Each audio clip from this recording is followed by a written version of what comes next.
Okay, game mode. Yeah, let's talk about it today. All right. Yeah. So welcome everybody to the chat. I'm Jeff, and this is Teddy, our guest speaker for this today. Teddy, do you want to introduce yourself and tell us a bit about what you do and a bit about the knowledge you're going to be talking about today? Sure. Hi, my name is Ted Morin, and I'm a programmer, and I work in Ottawa. And since COVID has started or really took hold in March in Canada, I've been working from home, and I've been a long struggler and learner of ergonomics and desk setup. I had wrist pain at one point 4 years ago that I went to physio for, and um, since then I've transitioned to a standing desk and changed all sorts of hardware, and I can say that I'm feeling a lot healthier and better than I had before. So, Nice. yeah. Yeah. So before we get into anything, I guess like how was your wrist pain when you started? Because you like me, you were also using a computer a lot and typing a lot. I know that for a fact you are also a stenographer typer. Yeah, that complicates things a little bit in that I don't use a normal keyboard. But for me, so I had gone through university learning programming without any problem. It was only when I left school and I started working full time that I encountered any sort of wrist pain. And it basically came from the fact that I was working my 8-hour day, which was great. And then I would go home and, play video games or work on my own personal projects at home. I think as a lot of a lot of passionate people do, right? Like, especially if, I see you guys as animators, you're working all day and then you come home and what do? You start drawing, you're playing D&D, you're drawing your own characters. Like, so whatever your passion is, you end up using it for like 12 hours plus a day. And that's when you start to get into repetitive strain injury territory. Yeah. So for me, it was basically just when you're doing the same motion over and over again, things get tighter, and that can cause pain. It's especially common in the joints, right? So you'll get it in your joints or maybe your fingers.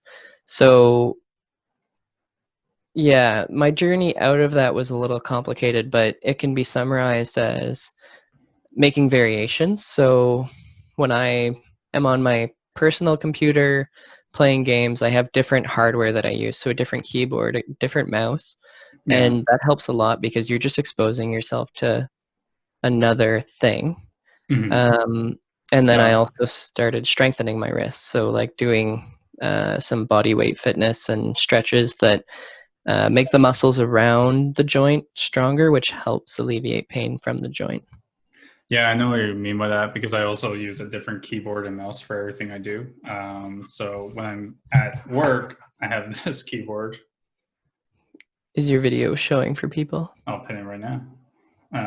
Spotlight video. So I have this keyboard for work, which is a very long, with lots of hotkeys on it. Nice. And I use this mouse, which has a bunch of numbers on the side. It's very much like I love my hotkeys and I love not moving my hands around too much. But when I go home, I have a mini mouse, which is a completely different shape and a completely different size keyboard. Nice. Yeah. And that's how I actually found that helped a lot with just changing up how I use my computers compared to work compared to home. Yeah. The variation there is big. For me, my work mouse is this like trackball mouse, which I've never really been interested in trackball mice, but it's just a different thing. Like I prefer a normal mouse, and that's what I use when I'm playing video games or whatever. But for work, I don't need to do that much intense mousing, so this works. And I find it's just, I'm using different muscles and not using my shoulder as much. So yeah, it's made a big difference for me. So just varying things up from your home life to your work life, even if it's just your keyboard and mouse. Yeah. And then varying even within that helps. So I have my keyboard that I use most of the time is split into two halves. I can't really hold it up because the cables are short. But the nice thing about having a split keyboard, if you can learn to use one, is just that you can change the split, sometimes, or even the angle that you're typing at. So there's like how far apart it is, and then you could even have them, I've done it where sometimes I'm in a weird position and one half is in front of the other, which is also kind of helpful. It's like things you didn't know you wanted. And then it's also, bonus that isn't related to ergonomics or anything. It's just that you can put your coffee mug in between the keyboard, and then, that is quality of life. Fair enough. Yeah. And I guess I'm trying to think of like ways that artists themselves can like switch things up between, because a lot of BG artists are going to be using pen and tablet, or even software artists. Honestly, my suggestion for that would probably be like just move your Cintiq at different angles and like try to, like, if you have a adjustable standing desk, like move it up and down and just change it throughout the day. Yeah, variation there is going to be a little difficult, right? Because sometimes you're very used to writing in one way, or but yeah, even just little changes, like if you have a desk, or maybe if you don't have a desk that moves up and down, just putting your tablet on a small box, like something you get from Amazon, right? Like that'll just change your shoulder joint orientation and change the angles that you're moving through. Yeah, we did talk about this in the pre part of it, but we were talking about just changing up your like day-to-day routine as well. Like it doesn't have to be like the equipment you're using, but just the way you're standing and sitting. We were talking about that a little bit earlier before we started. Yeah. So yeah, that segues well into this topic of ergonomics in general, right?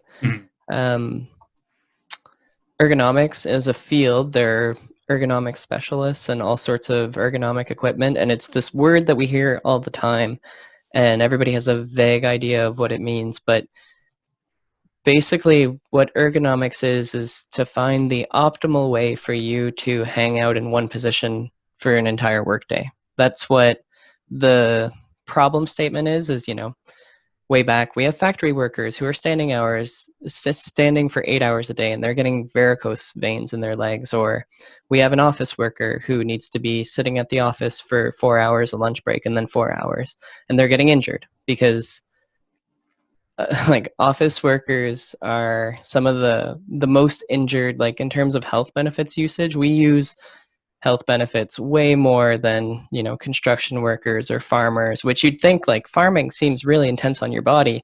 You'd think if they have health benefits that they'd be using them, but they actually use them a lot less than us.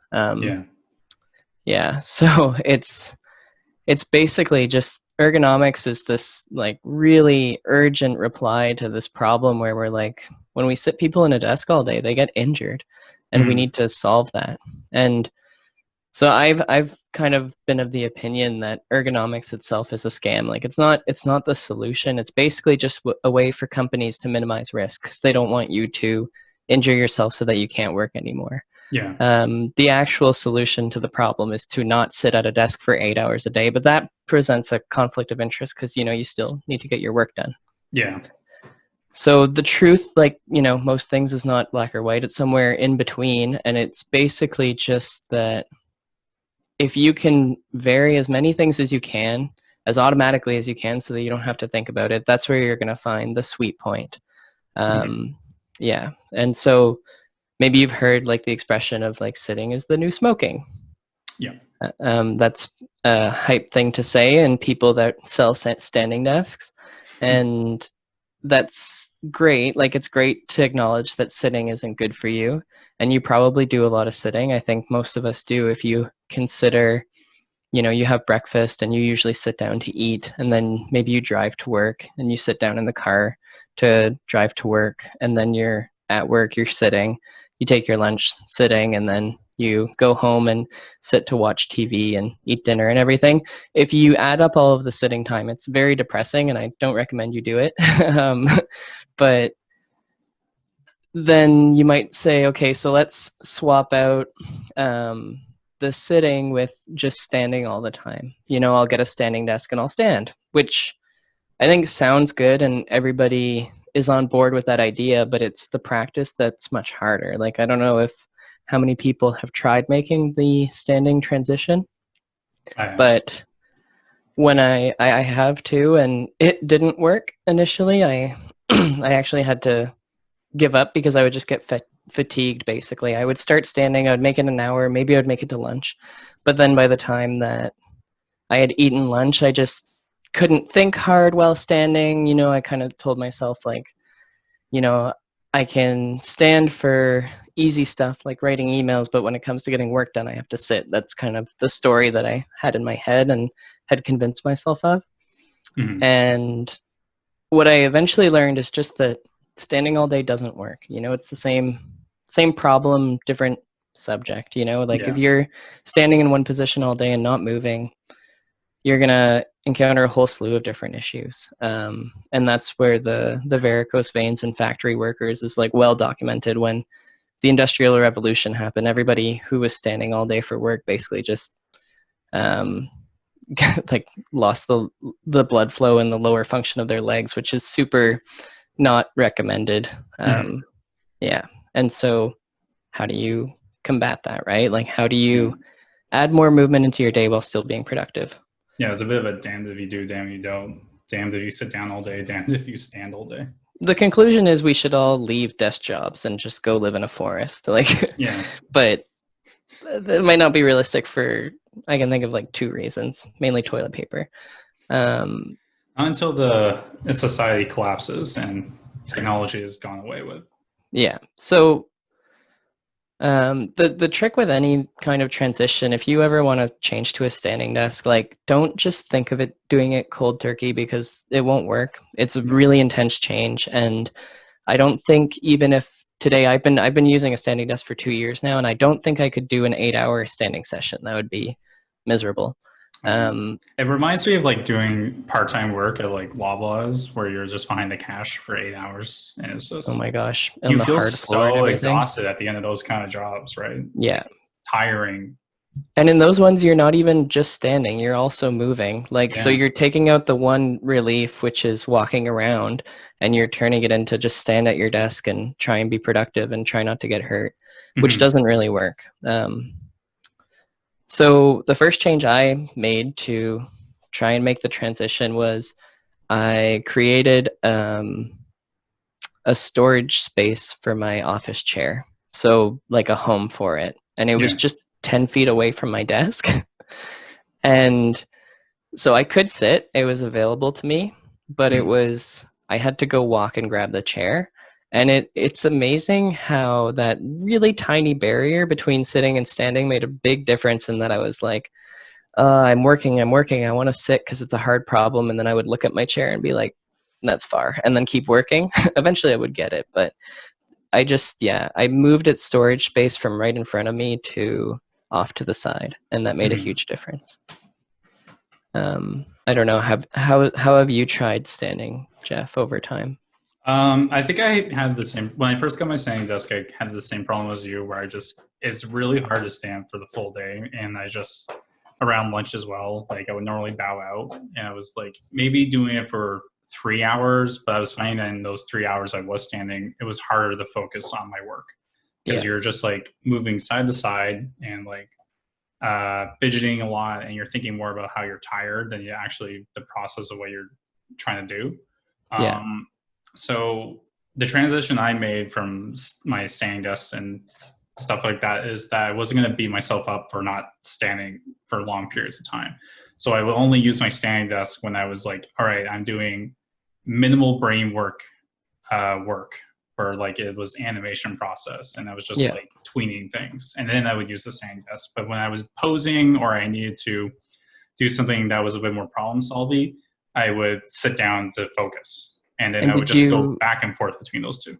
Did you have a motorized standing desk where you can just press a button to change the height? A bit. I had to like click a thing here on the side and then lift it up like this. So it was actually a process to go up and down as well. Okay. Yeah, I have one. My desk is a crank one, and I find that it's such a pain to crank that I just leave it in the standing position.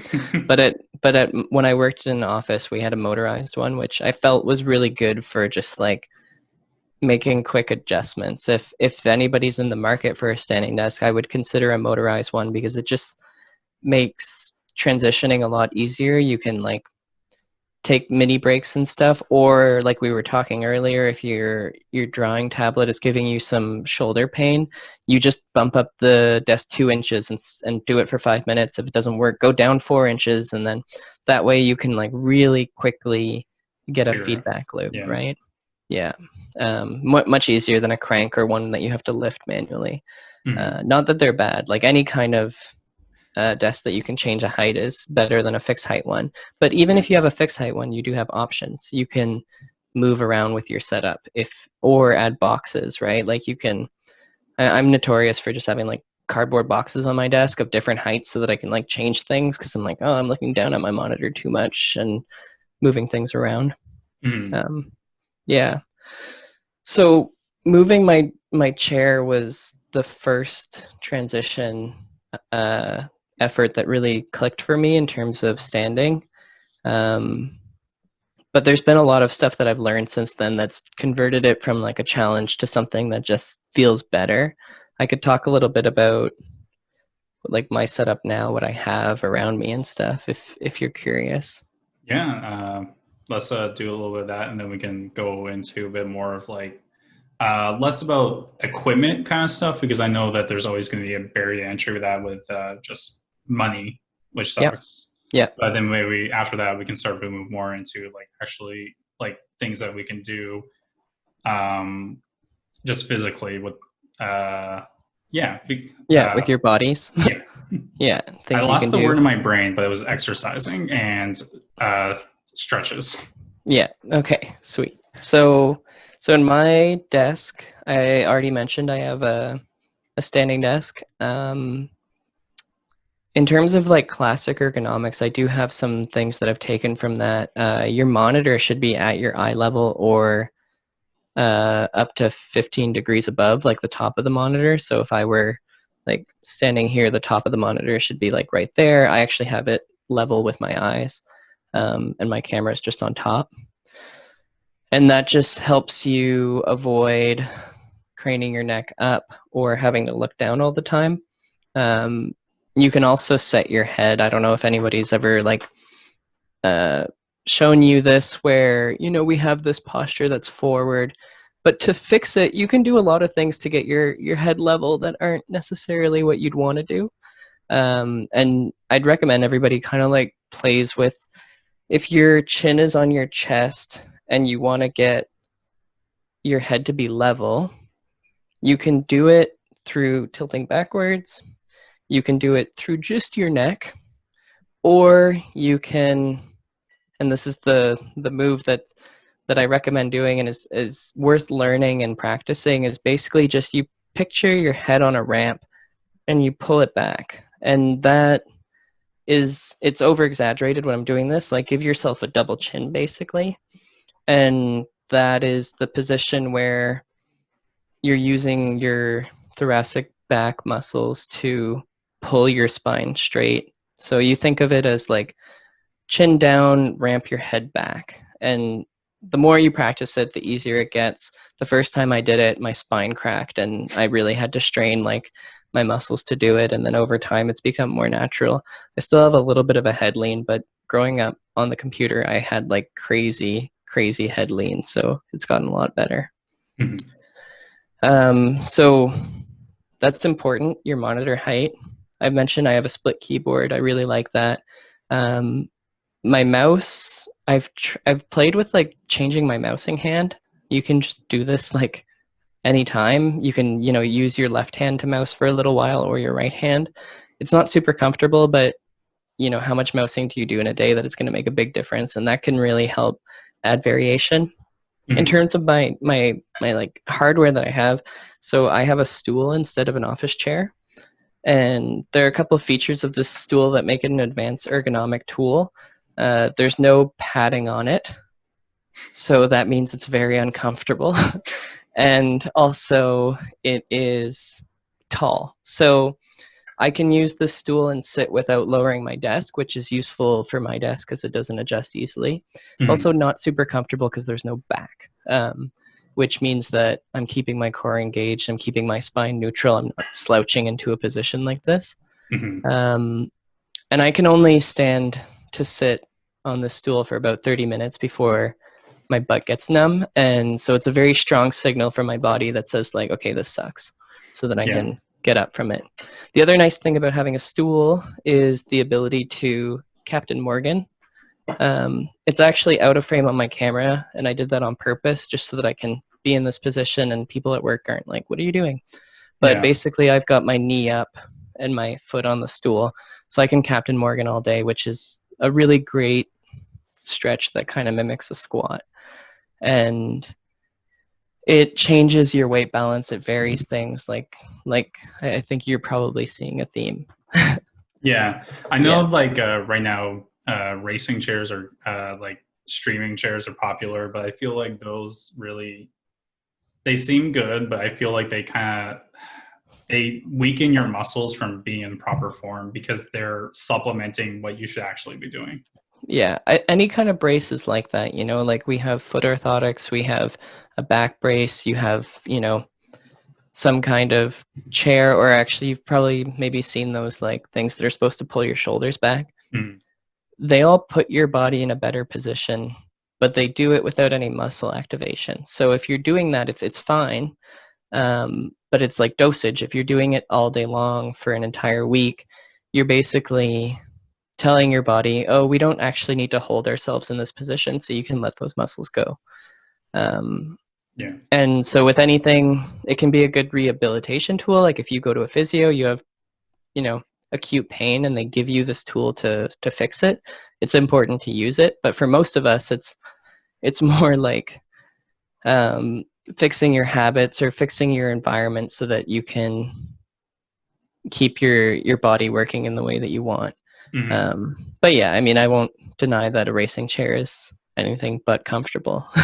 Fair enough. Just not super healthy choice. So next thing I would like to show you is this thing. It is if you wanted to find it on like Amazon, it's a yoga half foam roller.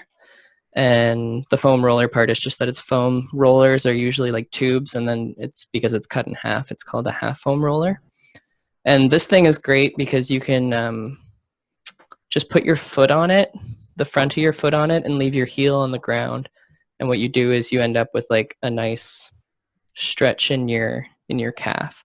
And so for me, I do this stretch like probably over half an hour each leg on every day, and it really encourages blood flow in your calf, which is one of the harder things to do while you're just standing in one place. And again, like I can just plop into this position, I'm in a stretch, but I'm still able to use my keyboard and mouse and everything.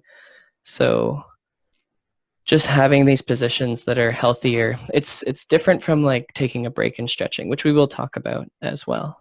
Yeah. And I have a lot of other interesting hardware, but not everything I recommend. I have cobblestone, like river stones, and I leave these on the ground and just, I don't know, I like push my feet on them. It's kind of like a free massage. I have like this crazy, you guys don't want to see my floor, it's insane. I have this like balance board thingy that I can play on. Yeah, and some other. Yeah. It seems like what? It seems like a lot of your floor is just ways to keep your body active. Yeah, like, just busy. Well, it's things like this thing is just like a bubble mat, and it's again like sometimes your feet start falling asleep, and if you just like use any of these things, it wakes it up really quickly. And yes, I agree with a standing desk is more fun if you just think of it as entertaining your feet. This is gonna be the hardest one to demo, but I'll pick it up. I have this anti-fatigue mat because a lot of people, when they transition to standing, it's difficult if you're on hardwood. Like it's okay usually if you're on a squishy carpet or something, but I have hardwood in the office and it's quite hard on the feet to just stand on for hours on end. So varying it up with the rocks and stuff helps, but I also have a foam anti-fatigue mat underneath. Yeah. like this guy. So And actually, right now, I just was at Giant Tiger this weekend, and I saw that they have those, but like how they have them in kitchen mats. Yeah. For $12, because if you look on Amazon for anti-fatigue mats, they're like 50 they're like 100. Yeah, they're 50 to 100. So you can get them for $12 at Giant Tiger right now. Nice. Okay. And then I also have this like rug that I put over it just because I like the texture more than the anti-fatigue mat. I also have a pumpkin, but this isn't for ergonomics. It's just because it's pretty. And that concludes my exciting demo of weird desk things that I have. You have a lot on your floor. I have a little box that I put everything in when I'm not using it. Yeah. So let's jump into the exercise stuff and like what we can do, because like it is, all those things are great, but there is like the entry barrier is money. So let's talk about more what we can do for free. And yeah, some of the, well, I do want to mention too with the half foam roller, instead of using this, you can roll up like a bath towel and turn it into a tube. That works just as well, and I've done it before I bought one. So, and then yeah, with the cobblestone rocks, just steal them off of someone's lawn. Yeah, you can find those anywhere. Yeah. Or go to the beach, I guess, if you're nicer than I am. Steal from public parks. Oh yeah, public parks are a good idea. But yeah, so there are options there. Or like if you have a tennis ball or a lacrosse ball, those work really well for massaging the underside of your foot too. If you ever try to like rub your foot on a tennis ball and you experience pain, then that's a sign that like your feet need that. Like it shouldn't hurt. It shouldn't hurt to rub on a tennis ball. Tennis ball is super soft. Fair enough. Yeah. Yeah, so for some... You want to start off with wrist pain, or because we talked a lot about the feet right now, so let's go a little bit more towards the hands. And because I feel like as office workers, I hear this complaint the most. It's either back or wrists.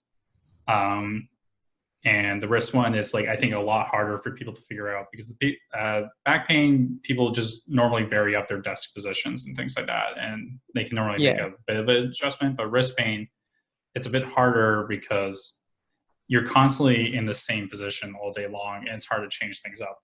Yeah.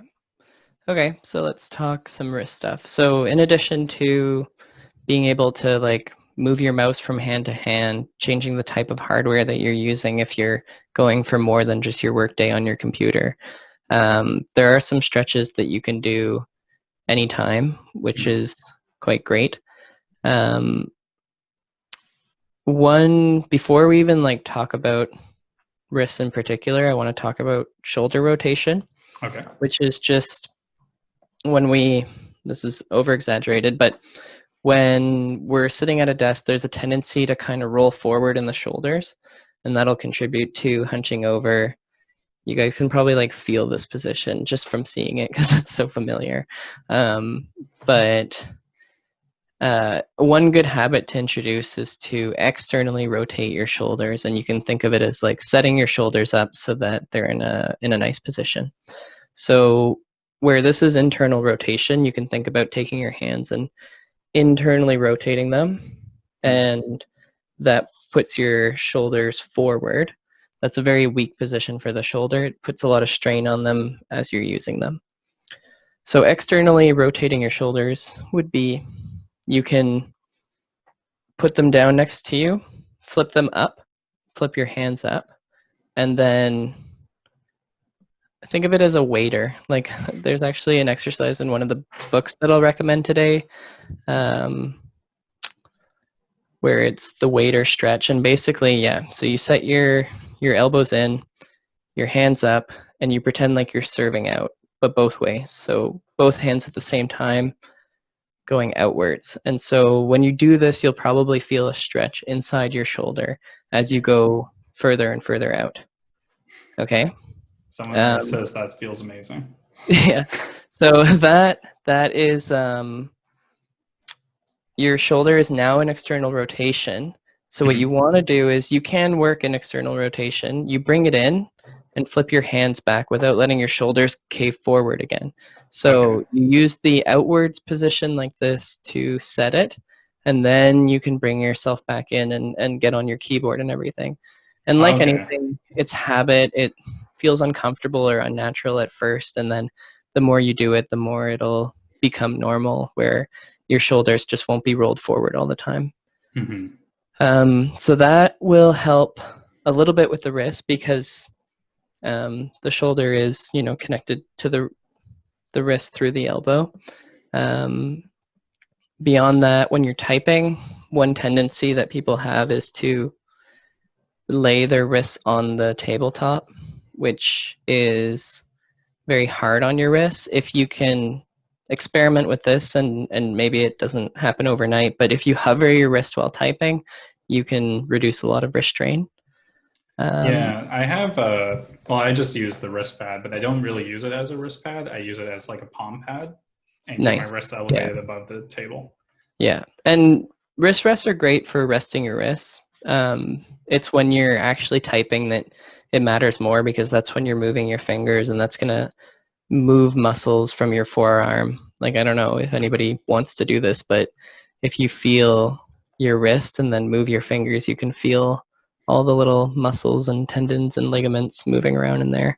So just think about squishing that and then moving your fingers, and it's less pleasant for sure. Yeah. So some wrist stretches we can do. One is reverse prayer hands, and I really like this stretch. It's one of my favorites, and I kind of wish I had my, probably make my camera go wider. Okay, so let's do this. So reverse prayer hands, this would be prayer hands. This one is reverse, and so you want all the tips of your fingers to be touching, including your thumbs. The hardest one is your thumbs. And then you start in this position, and you just lower to introduce the stretch. And the lower you can go, the better, but wherever you get a stretch is where you get a stretch, right? So the main thing is to try to not lose the connection between your wrists or your thumbs. And yeah, this is an excellent stretch. And yeah, I don't know if anybody thinks of prescriptions, but I would just do this when you're not using your hands. Like, you can do it during a Zoom meeting with your coworkers. Maybe turn your camera off if you're self-conscious about it. That one's intense. You can also do wrist rolls. So a wrist roll is you're rolling on all sides of your wrist, and you can do it in both directions. So you can go inwards or outwards. Oh, I just heard all my bones crack. Yeah. So wrist rolls are great for warming up. So I would do this in the morning to kind of wake up my wrist, get some blood flowing through things. And if you need a breakdown, it's kind of easy. You just think about only having your wrists contact each other and then turning around as necessary to make that happen. So it'll come like in close and then out. Yeah. Okay. Yeah. I'm going to demo one more wrist stretch that I really like. And I have to say that it's like, I don't know how well I'll be able to demo it on camera here, but let me look up the name. Okay, it's called the nerve stretch, which sounds really scary. So this one, where I'm going to do one arm just so that we can demo it. But basically, you push your hand away from you. You don't want to overextend your arm. And so to do this, think about pushing your elbow away from you. So I'm imagining my elbow is being pushed away, not so much focusing on my hand, because if I focus my hand, then I start to overextend my arm. So I'm pushing my elbow away, and then from here, I'll draw my fingers back to me. And this is a very intense stretch. Like, I can't express like how terrible the stretch is. But yeah, I'll do my the elbow bones just cracked like 3 times doing this one. So you put your arm out straight, force your elbow away, and then pull your fingers back. And I feel it along the entire length of my arm, all the way into my fingertips. Yeah, especially in the fingertips. Yeah. And so, yeah, you can do both at once and just pull your fingertips back to you. I'm just going to hold this because it feels that good. Okay. Yeah. Another stretch you can do if you have a chair, and I'm moving up a little bit, but if you have a chair, you just sit on it, you grab the bottom, and you can anchor. So this arm is on the chair, and you can just grab your head and get into a nice neck stretch. And holding your the underside of your chair just helps you anchor yourself.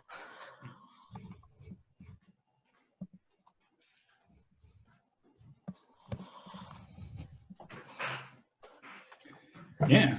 Yeah, and I'm gonna keep going. I'm going through a list here, but next up, I want to talk about kind of overhead reaching.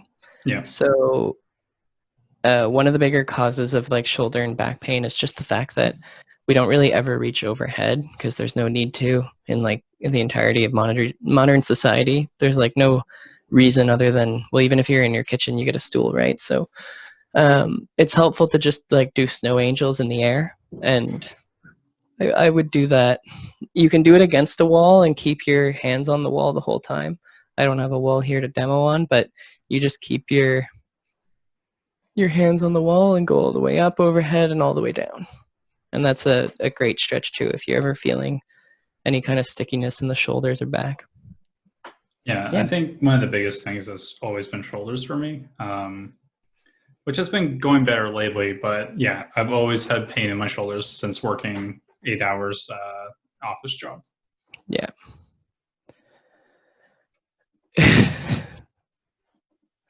Where is my mushroom ceramic jar? Yes, I didn't know it was in here. Thanks for noticing. How much did you pay for that chart today? $10. Here, I'll bring it into focus.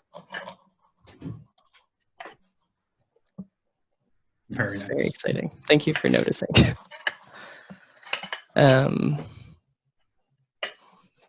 Yeah. Oh, and another important, this isn't a stretch, but I don't think we think about it too much, is just taking a break with your eyes. And I think a lot of people, when they take their eye breaks, they like get off the computer and then they go and eat or something, right? But unless you go outside, you're just going to keep looking like really close. So if you're near a window, or if there's like a window in your building, if you can stare outside and just like try to focus on something really far in the distance, it's not quite relaxing your eyes, but it's using the other set of muscles, because you have muscles that control your eyes to go close, and you have muscles that push to focus your eyes on long distances. And so if you can, like, I don't know, I'm nice, I'm near the mosque, and I just reach out my window or look out my window and focus on the mosque, and it's a nice little thing to just, get away from this 3-foot focus that I'm doing most of the day. Mm-hmm. Yeah, I can highly recommend. Basically, it's called distance looking or distance gazing. Yeah. I think it made a big difference, especially if you're prone to migraines or headaches. Nice. And yeah. Yeah. Is there any more stretches you want to talk about, or should we start opening up to questions if anybody has some? That's the main thing I wanted to talk about, stretches. The one other topic I want to touch on quickly is just with remote working. I wanted to let's get into remote working. share some non-ergonomic tips that I've noticed. With my company that I work at, it's about 90 people, and we've all had varying successes of transitioning to remote work. I know it's a lot harder if you have kids, for example, so I don't really have any tips for that other than, I guess, schools are open again. But there are some things you can do to help separate basically your work and life balance, which can be a big problem when your living space is also your workspace, right? And so it doesn't feel directly related to ergonomics, but it is part of, your mind and your body and the interactions within and your attitude. If you feel crappy going to work every day, you're not going to be motivated to stand up or try to make any improvements because you just feel exhausted all the time. So some tips that I collected, one is to separate your working space from your personal space as much as possible. This is really great if you have like an office room where you can be separate from your not office room. And I know that's not realistic for everybody. So even just putting things out of sight. So if you cover your desk with like a blanket or just put something away in a drawer just to have it not be in the same space. I've seen some people working at my job in their bedroom, and I think that's like probably not the best idea because, you know, you're going to be in bed staring at your office, and just like the mental idea of that makes me sick. So I wouldn't want to do that. Like at least, yeah, getting it out of sight, out of mind. Another tip that's really helped me is having a fake commute. And so I used to walk to work, and I found that really awesome and energizing and like a great chance to get fresh air. But then working from home, I would wake up at like 9:30 and work starts at 9, and I would roll out and into a meeting and I'd be like, I'm here, which wasn't great. So adding a commute to separate the beginning and end of your day can be really helpful. And you can make that really fun too, right? Like if you wake up and you say, in order to go to work, I have to go to the cafe and grab a coffee, like that's a huge difference for your brain, right? Yeah. You get the chance to have a walk and you get good coffee, and then you come home and it's now your office until the workday ends. So yeah, fake commute is useful, even if it's going to your porch and just hanging out. Another change I made, which made a huge difference, is at home, all of our lighting was really warm. And the advantage of warm lighting, you guys probably have heard, you know, you want to avoid blue light so that you can sleep better. And that's true, and it's awesome. But if you've ever been to an office, it's all like bright light daylight bulbs. And the reason that that is the case is that blue light wakes you up. And so if you're at home and all your lighting is warm, and you know, right now our light doesn't last very long and our days are very gloom, you want to change out in your working space to brighter bulbs, to more blue light, at least for the morning. I've actually seen at hardware stores, they have these lights that you don't even need a dimmer on. They just, every time you turn them on, it changes the temperature between like warm, dim, and like bright blue. And so if you can get like a bright daylight bulb for working and in the morning, it'll make you more energized, put you in a better mood. And then at night, you want to switch to your warm yellow lights so that you can fall asleep. And yeah, sleep is very important. So I had a transition where I used to drink like 3 to 4 cups of coffee a day, because I love coffee and it's amazing and I love the ritual of it. But what I did was try to limit myself to not have coffee after noon. And that made a huge difference in my sleep quality, just to give the caffeine twice its half-life to like leave my system so I could sleep at night. So I ended up supplementing with like caffeine-free alternatives like decaf coffee or herbal teas and stuff just afternoon. So I can have as many coffees as I want in the morning, and then I ease off of it. You're still doing 4 cups in the morning. I've managed, like, just because of the cutoff point, I've switched to like 1 cup of coffee a day. It took about a year to like slowly wean off of it, and I still love it. Like, even when I have decaf coffee in the morning, I still get the buzz, so I think it's completely mental for me. But yeah, it's okay. I love it. And yeah, and then just on that, like, related is don't go to bed like drunk or high, because it affects your sleep quality. If you go to bed under the influence of cannabis, it affects your ability to dream, which affects your short-term memory. So that's a bummer. And if you go to bed drunk, it sedates you, so it like makes you go to sleep faster, but the deep sleep is interrupted, so you don't dream as well, so you don't feel as rested. I am sympathetic that some people use substances to aid sleep because they otherwise have insomnia. But if you are one of those people, you should talk to a sleep specialist and see if you can get help on that, because it makes a huge difference. I used to casually like get tipsy before bed and not really connect the dots on why I felt crappy all the time, and then just changing that habit where I still drink and everything. It's just by the time I go to bed, I make sure to not still be drunk. Yeah. Yeah. And yeah, that's all I wanted to talk about with remote working. So yeah, just to separate your space, add a fake commute, make sure your lighting is good, and don't overdo the caffeine or drugs before bed. So get drunk during the workday and sober up in the afternoon. Yeah, I see nothing wrong with that sentence. Good. All right. But yeah, do you want to move on to the questions? And if anyone has any questions from the chat, you can type it in. Or if you want to speak out, I can unmute you and you can ask your question over chat, voice chat. Just let me know in the chat.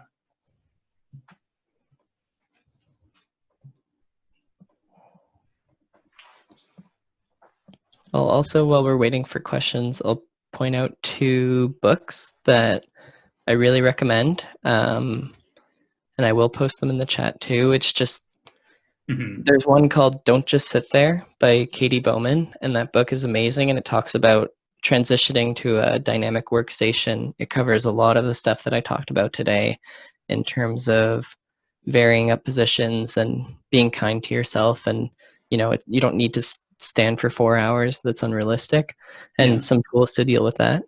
The other one is Deskbound by Kelly Starett. He's a weightlifter and a competitive one, and he basically takes a training approach that he does with the people he coaches, but did it for people who are stuck at the desk. And he's like, he says in a lot of ways that being at a desk is just as physically challenging as being an athlete, right? So he talks about a lot of rollouts, so like self-massage, self-tissue massage that you can do with like soft tissue balls and everything, and also a lot of he's the one who really advocates a stool as the ideal sitting position. So I really recommend those 2 books, and Don't Just Sit There is a much quicker read, and it's also cheaper. So it's only 100 pages. Deskbound is like kind of a diatribe at 400, I think. Fair enough. Yeah. Yeah. But cool. Yeah. No questions yet. But yeah, I think awesome. Thank you. Yeah. You answered so much of the questions already. Yeah. I mean, we talked about, the one thing we didn't talk about much today is just like exercising itself, doing some strength training. And I know, Jeff, you recently started strength training and you found it made a little bit of a difference. Do you want to speak to that? Yeah, well, me and you started strength training. More particularly, you started training me in strength training. Yeah. And I found that I was having a ton of shoulder pain before that, especially when the transition to working at home. I think my desk and chair just wasn't set up to really be long term. I mostly use it for gaming. And then as soon as we started doing strength training, a lot of my shoulder pain started to alleviate.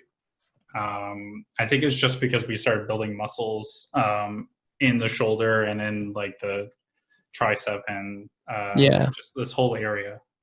Yeah, I was looking just the other day at arthritis treatment because I know someone who has arthritis, and a lot of the non-medical options are actually just like strengthening your muscles so that the joint impact is less, which was really fascinating to me. My wrist pain basically ceased when I got good at push-ups, which felt coincidental. I wasn't sure if it was all the other changes. That's the one problem, is if you do make like 8 changes in response to something, you don't know which one made the difference or if it was some of everything. Yeah. But I did correlate with like my first real good body weight push-up was when my wrist stopped hurting. So yeah. Yeah. I actually wanted to ask you about some other stuff too, because since we're already talking about exercising, we before we're having a conversation about like what's the best exercising to get into if you're someone who doesn't start like who hasn't exercised very much. Yeah, yeah, I've talked about this a lot, and I think about it a lot. In that, like, I see runners a lot and new runners, and people being told, like, you know, if you want to get fit, you should just start running. But at the beginning, remember I talked about how if you add up all the sitting in your day, it can get very depressing. Mm-hmm. Um, it's the same problem if you live this sedentary lifestyle and you sit all day and then you go and try to fix that by running. It is actually kind of problematic because sitting has this effect on your body where your hamstrings tighten and your pelvis tilts forward and your hip flexors lose the ability to extend. So the hip flexors are at the front of the hip, and if you think about sitting, they're always kind of compressed. Mm-hmm. Running requires hip extension, it requires a proper pelvic tilt and alignment. It requires all this stuff that if you're sitting all day is just a recipe for disaster. And so what you often see is people are like, I'm going to get fit, so I'll start running, and then they get injured and they're like, maybe exercise just isn't for me. Also, it hurts my lungs. And I think that that's like a completely fair assessment, but I think it's just because running is like one of the worst things that you could start with. Unless you're a natural born runner, it's really hard on your body, it's hard on your joints, and if you're sitting all day, you're not in a good primed position to start running. So I was talking about strength training as being a much nicer, lower impact way to get into exercise because you're not like jumping on your joints, Mm-hmm. and you are basically adding muscle. I'd say yoga is also another really good low impact way to get into exercise. And yoga is great because you can switch it up for your needs, right? You know, there are more cardio intensive classes, and then there are more strength intensive classes, or there are more Mm-hmm. stretch focused ones like flexibility. Yeah, I think we got a question in the chat now. Question: You demoed some of your shoulder slash wrist stretches we can do. Are there any specific ones you'd recommend for the back? Yeah. There are. I'm just trying to think if I have the camera angle. We can do okay. So yeah, your back is tricky because the back is broken up into three parts, right? There's the upper, mid, and lower back, which is thoracic, mid, and lower, or lumbar, I think is what we call them. But in any case, most people, it's upper back pain with working at a computer. So I'll just talk about that one. Um, One thing that helps is definitely the snow angels, or what's lovingly referred to as doorway reaches, where just as you're going through a doorway, just reach up and grab it and just push like just a little bit as you're going through it. So you just touch the doorway, let it pull your shoulders back, and then go back down, and that helps. And then there's one more stretch that I really like when I have like if I lift something bad, I sometimes feel it in my upper back. I'm not sure if the camera will quite get this one. Mm-hmm. I'm just trying to think of how to do it. So you have a surface. So usually I would do this on a tabletop, but I'll just do it against the wall for the camera's purpose. And you just sit your hips back and keep your legs straight.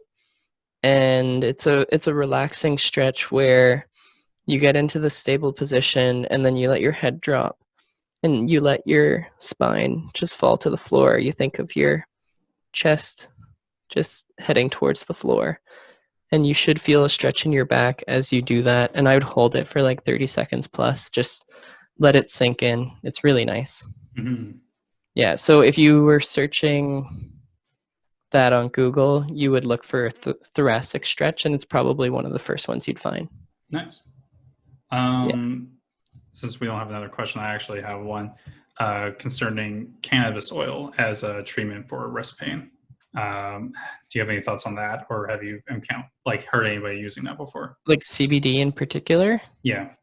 Yeah, I've definitely heard of a lot of CBD for pain relief, and I think the mechanism is it's a relaxant of some sort. So if you have tension in your body that's causing a lot of tightness, and the CBD just lets you not. Hmm. Um, that's another one where I would say like yoga and mindfulness and doing like a body scan or purposefully, like I don't know if anybody's experienced where they're constantly keeping tension in their face, and then if you just like try to like relax your forehead and relax your cheeks and relax your jaw, and then you can move through your body, like there's relaxing within your wrist too.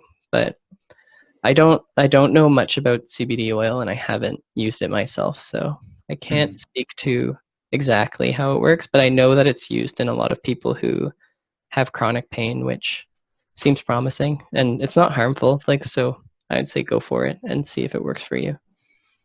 Fair enough. Yeah, and I know it's either pill form or topical. You can just apply it on the skin. Cool. Hmm. Yeah. I'll give it like a couple more minutes, and if there's no more questions, then we'll wrap it up. But in the meantime, I'll say when I'm editing this video, I'll add the book recommendations you have. And yeah, any other like recommendations of things you would want to read or just look up? Yeah, if you are interested in running, um, there's a The good book called Run for Your Life. Yeah.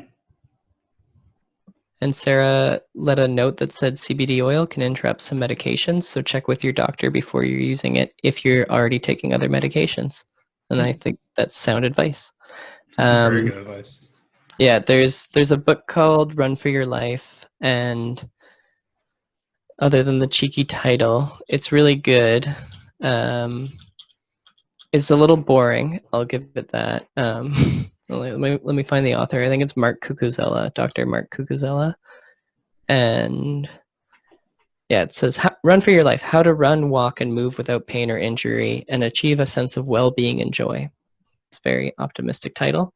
Um, but yeah, so that book is basically talking about, he outlines all the ways that sitting in our sedentary lifestyle kind of affects our posture, and then gives you stretches and movements to systematically undo that. And he talks about like even walking form, like walking is just something everybody does. You don't probably think about it as an exercise, but if you do, there are always things you can improve and work on. Yeah. Yeah, I think we got another question here. Do you want to read it? Because my screen is so small with these questions. Says, I've had a history of back pain since a long time now, but before I came to Canada, I did some back strengthening training for 6 months, but it all got worse ever since school started and ended up with back pain again. So do you recommend doing simple stretches? Um, yeah, so if you have like a history of back pain, I would definitely talk to a physiotherapist if you have access to one. That's going to be your best bet. And if you are looking at physios, I would look at their length of appointments, because there are some really crappy physio chains that will give you like a 45-minute assessment, and their follow-ups are 45-minute appointments, but you only spend 15 minutes with the physio, which is kind of a red flag that they're just kind of a money-making machine, because that'll let, the physio see lots of patients and then give a lower quality of care. So you can just check out, like, you look at the assessment appointment and then the follow-ups and make sure that it's actually enough time to communicate your issues and do work with the physiotherapist. Um, but if you don't see a physiotherapist, like, yes, definitely more movement is never a bad idea. If you're prone to back pain, spinal twists are a great option.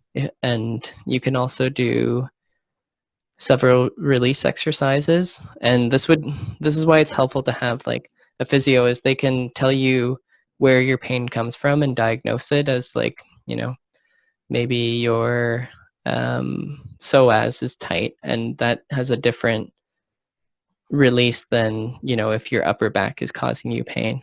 Mhm. But if you want to look up some exercises, there's an open book back stretch That one's really good.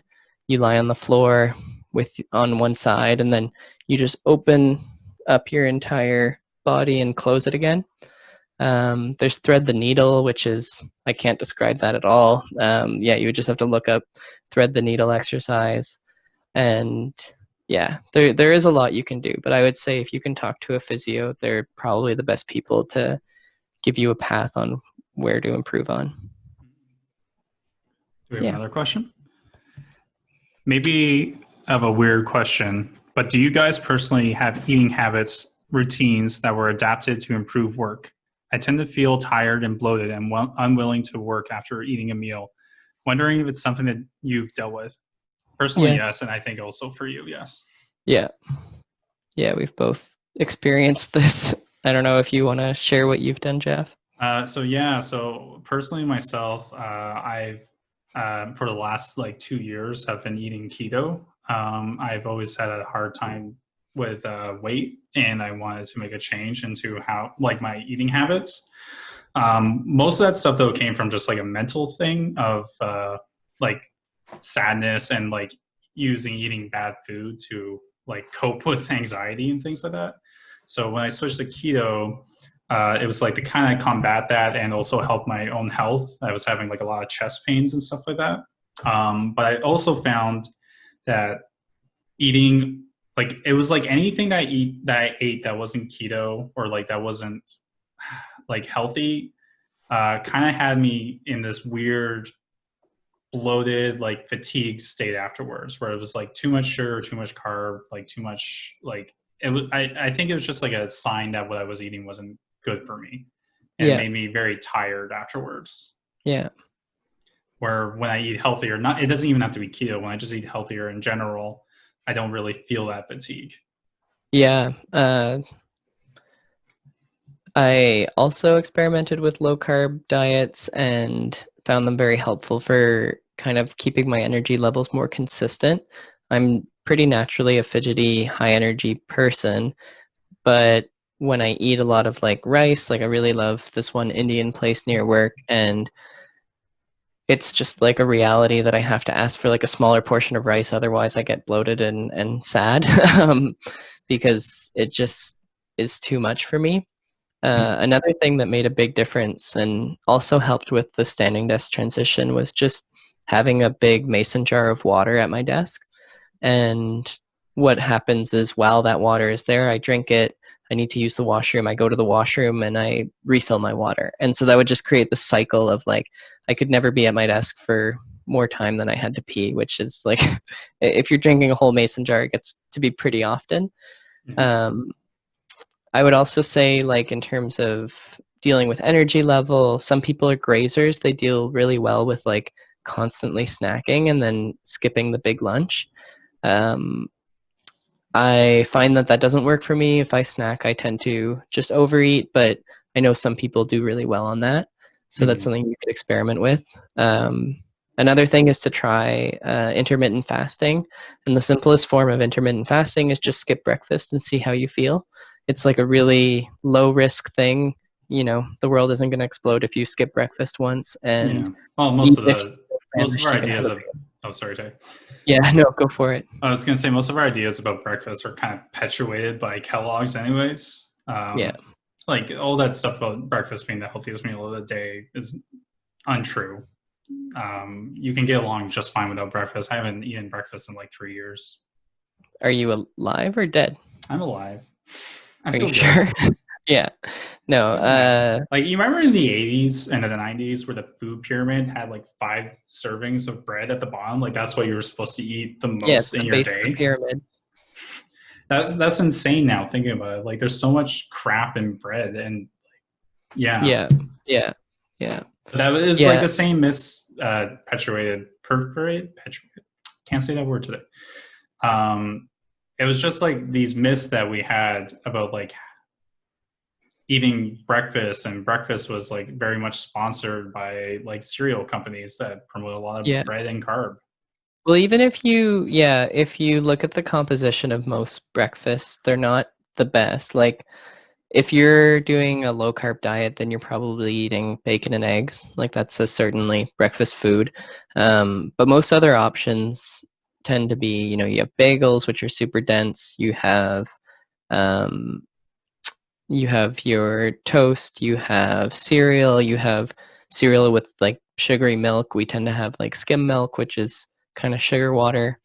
So what that'll do is give you like a big energy boost in the morning, which maybe feels great, but can contribute to your insulin levels rising and lowering and your blood sugar going up and down, which is just kind of a roller coaster in terms of your digestive system.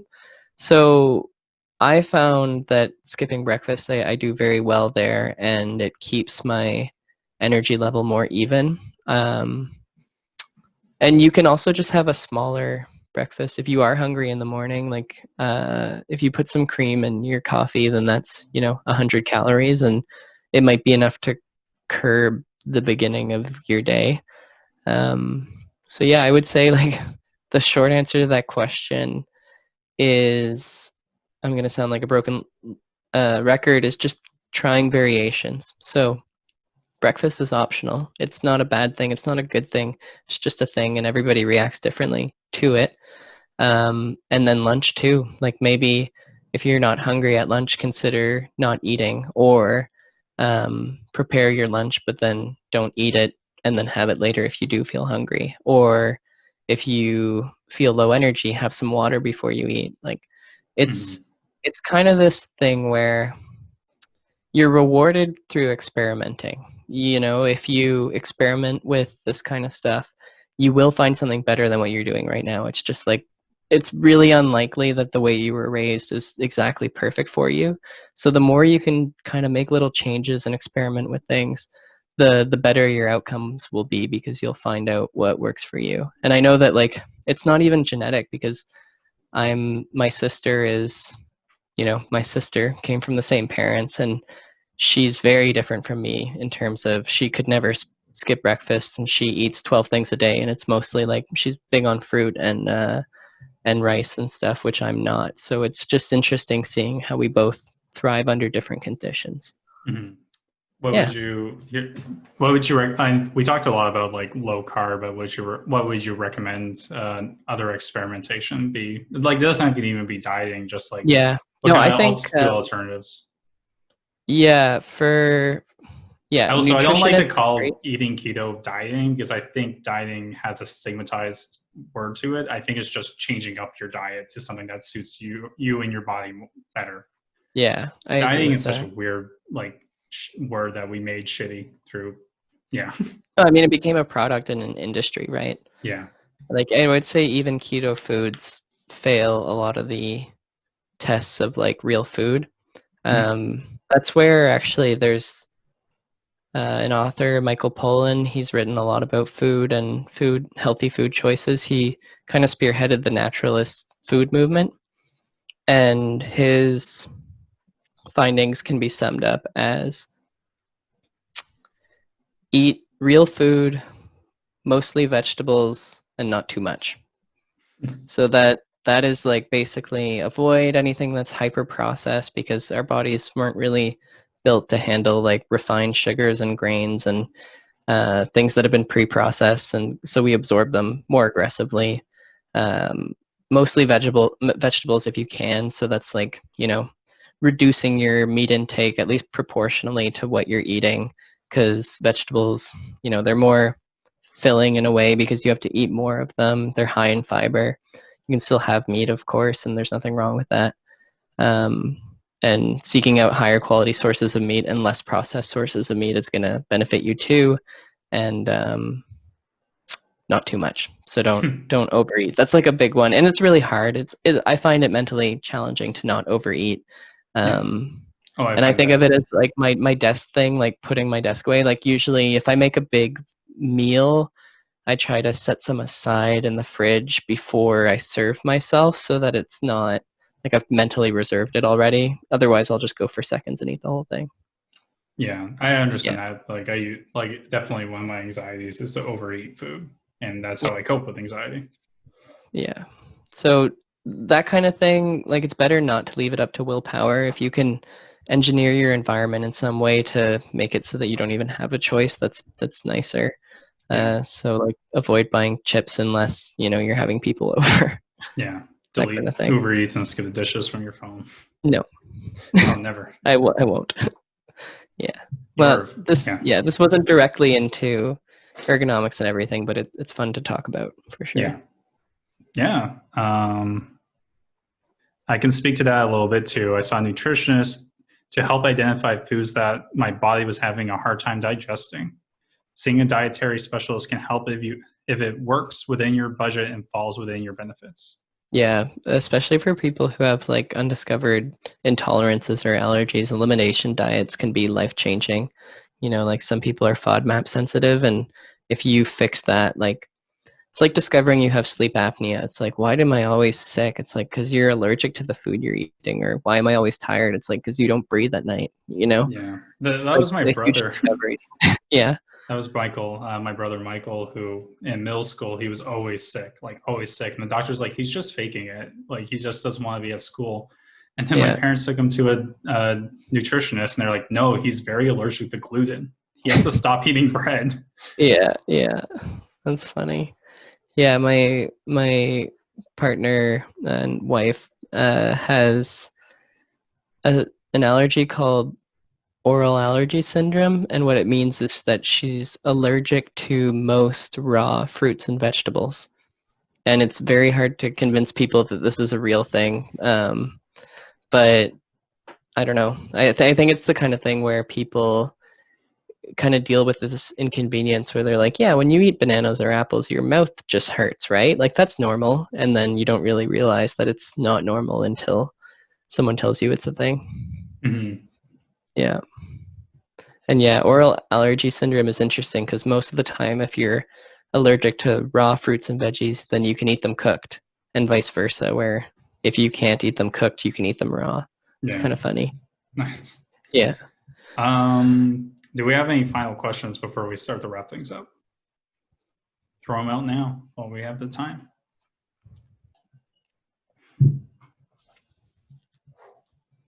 Oh, one thing I didn't mention that I really recommend and made a huge difference in my life, especially working remotely, is if you have phone calls and meetings and stuff where you don't need to be like staring at the person or doing something at the same time, I really recommend taking them walking. Even if you have to call your bank to like get a new credit card or increase like, grab a headset, go outside and do that, wait on hold during a walk. Like it's so much more pleasant than just sitting and doing it at home. Yeah. And it's like a little bit of a culture shock. When I started doing walking meetings, people were a little like, oh, that's weird, but I wouldn't trade it for anything. It's so much better to take a call in the forest than, in my office. Yeah. All right. I don't think we're going to get any more questions, but Megan, thank you for the compliment. A lot of good information. Yeah. Definitely went through a lot. This was a very good conversation. Yeah, sorry if anyone's a little overwhelmed with all the info, but like anything, the best change you can make is one that's maintainable. Yeah. Yeah. Don't push yourself to something you can't do on a regular basis. Mm-hmm. And yeah, even changing, standing for 5 minutes a day is better than standing for 0. So yeah, good luck, everyone. Yeah, thank you for everyone who tuned in and asked the questions. It was awesome. I was expecting maybe like a couple people to join, and this would mostly be a video, but thank you very much for everyone who did. Mm-hmm. Thank you, Jeff, for hosting. Yeah, no problem. And I guess I'll leave it off with next Friday at 6 p.m. We're going to be hosting another talk with recent grads and their transition to being a professional. And I think one of them is already in here, Rachel. And we'll see you then. Thank you, everyone.